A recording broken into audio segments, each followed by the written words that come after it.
महाराष्ट्र की राजनीति में एक बार फिर एनसीपी को लेकर हलचल तेज हो गई है। शरद पवार और अजित पवार गुट के बीच पार्टी को लेकर कानूनी लड़ाई जारी है। इसी बीच भारत निर्वाचन आयोग ने दिवंगत अजित पवार की अगुवाई वाली एनसीपी को एक पत्र भेजकर पार्टी के संविधान में किए गए संशोधन पर जवाब मांगा है। फिलहाल पार्टी की जिम्मेदारी महाराष्ट्र की उप मुख्यमंत्री सुनेत्रा पवार संभाल रही है। चुनाव आयोग ने 27 जुलाई 2026 को भेजे गए अपने पत्र में कहा कि एनसीपी ने पार्टी संविधान के अनुच्छेद 6, 7, 12, 18, 1, 32 और 36 में संशोधन की जानकारी दी थी, लेकिन पार्टी की ओर से जमा किए गए राष्ट्रीय अधिवेशन के प्रस्ताव में सिर्फ अनुच्छेद 18(1) में संशोधन का ही उल्लेख मिला है। चुनाव आयोग ने एनसीपी से कहा कि अनुच्छेद 6, 7, 12, 32 और 36 में किए गए संशोधन से जुड़े प्रस्ताव, संकल्प और अन्य सहायक दस्तावेज भी उल्लेख कराया जाए, ताकि संशोधित पार्टी संविधान पर आयोग उचित विचार कर सके। इस पूरे मामले को लेकर आवाज इंडिया मुंबई के ब्यूरो हेड सर्वेश तिवारी ने एनसीपी अजित पवार के पार्टी प्रवक्ता उमेश पाटिल से फोन पर खास बातचीत की। आइए सुनते हैं कि चुनाव आयोग के भेजे गए पत्र पर क्या कुछ कह रहे हैं पार्टी प्रवक्ता उमेश पाटिल। उमेश पाटिल साहब, आपकी पार्टी को एक नोटिस इशू किया गया है केंद्रीय चुनाव आयोग से। जिस तरह हाँ। से दोनों पार्टियों की लड़ाई देश के नहीं नहीं, सबसे पहले बड़े। तो एक बात क्लियर करता हूं कि हाँ, नोटिस वगैरह नहीं भेजा है, लेटर आया है। जी। नोटिस अलग बात है और लेटर अलग बात है। हम्म। अच्छा, इस पत्र में जो एक बात कही गई कि 7, 12, 32, 36 किए गए जो संशोधनों से जुड़े जो प्रस्ताव हैं, संकल्प और अन्य दस्तावेज भी आप लोगों को जमा करने के लिए कहा गया है।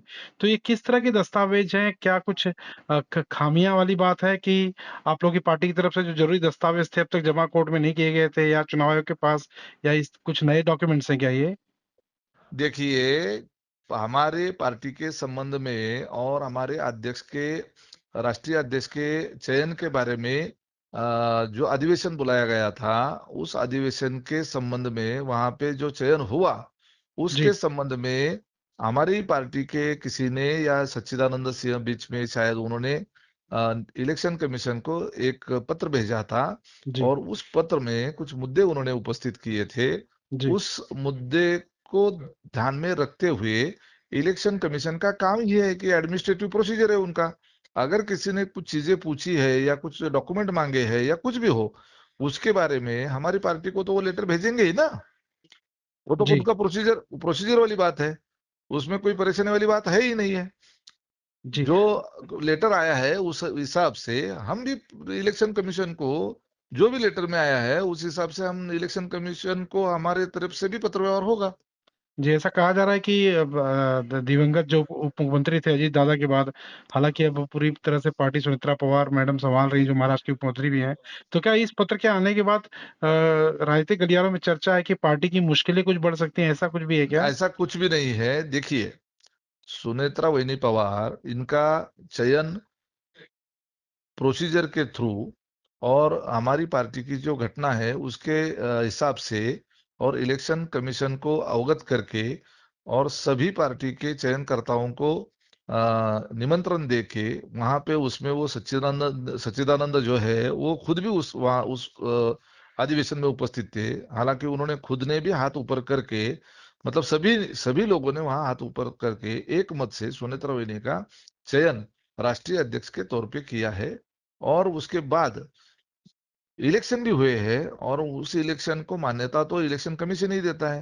वो जी। सिंबल अलॉटमेंट तो इलेक्शन कमीशन ही करता है। जी। उसी सिंबल अलॉटमेंट करके इलेक्शन हुआ। सुनेत्रा वहिनी जी पूरे देश में सबसे ज्यादा वोटों से चुन के भी आई, उन्होंने शपथ भी ली, एज जी। एमएलए करके शपथ ली। उसके बाद उप मुख्यमंत्री करके सब उन्होंने पहले तो शपथ ले ही ली थी। जी। तो आप समझ सकते हैं कि अगर ये प्रोसीजर में कुछ दिक्कतें अगर होती तो ये आगे की प्रोसीजर ही नहीं होती। तो आप लोग, आपकी पार्टी की तरफ से कब तक ये पूरा जवाब तलब किया जाएगा, जवाब दिया जाएगा? देखिए, हमारे लॉयर जो है उसको अध्ययन करेंगे, उस हिसाब से हम लोग जो है वो दे देंगे। जितना उन्होंने बताया होगा, जितना जल्दी हो सके उतना दे देंगे। थैंक यू उमेश पाटिल साहब, आवाज इंडिया टीवी से बात करने के लिए धन्यवाद आपका। थैंक तो ये थे एनसीपी प्रवक्ता उमेश पाटिल, जो चुनाव आयोग के भेजे गए पत्र को लेकर जवाब दे रहे थे। अब सभी की नजर इस बात पर है कि अजित पवार की एनसीपी चुनाव आयोग को क्या जवाब देती है, क्योंकि पार्टी के अंदरूनी विवाद और कोर्ट में चल रही सुनवाई के बीच चुनाव आयोग का ये पत्र राजनीतिक रूप से भी अहम माना जा रहा है।